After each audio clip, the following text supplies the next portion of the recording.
不咳嗽但有痰，根源不在肺，而是在食道。生活中有些人不怎么咳嗽，但是总感觉喉咙里有痰，像这种情况的患者有很多。有的患者呢还带有胃胀、打嗝、嗳气、反酸水的情况。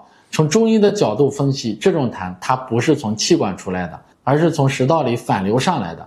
这实际上就是食道中的一些粘液，主要是由于脾虚生痰湿，痰湿呢从食管中涌出来，往上反到喉咙的部位，影响到了气管，感觉就像有异物、有痰一样，这是痰浊内生的一种表现。它不光表现为有痰的问题，还会有其他的症状表现，比如口干、头晕、乏力、食欲不振等等。这个时候不能只祛痰化痰，还要把胃气给降下来。等到把脾胃的升降功能恢复正常了，痰湿呢就没有了，也就不会再产生有痰的感觉了。